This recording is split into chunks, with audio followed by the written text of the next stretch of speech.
Black sesame oil.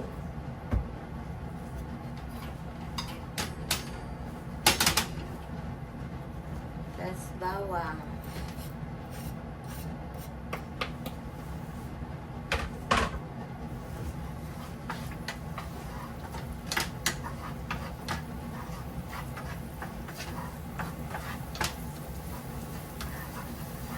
Pwede rin gamitin nyo dito, olive oil.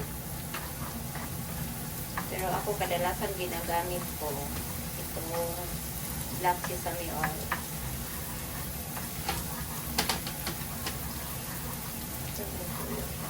Tapos ito guys, yung sesame, white sesame seed.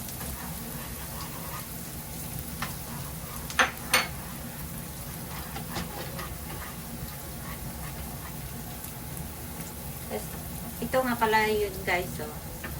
Yung maguro siya, isda. Yan ang lalagyan ko ng sauce.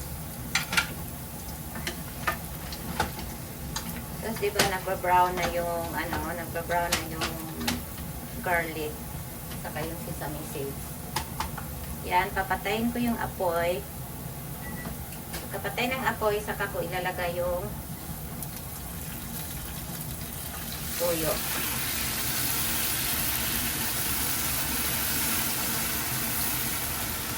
Tapos, ito yun guys. Ibubuhos dito. Yan, ibubuhos siya.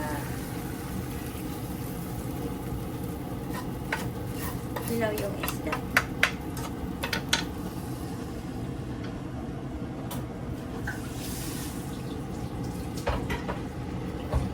Tapos, ito titikman ko.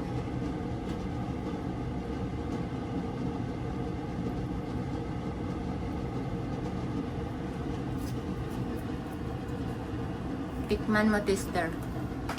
Sarap. Tikman mo. Ang face.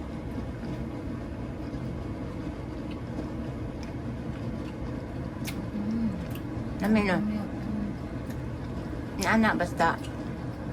Di mo kaunog hilaw nga isda. Anak akong gamit. Grabe. Napahak naman no. Grabe. On. Naon sa lawan, Pilipinas. Kain na naman, kain.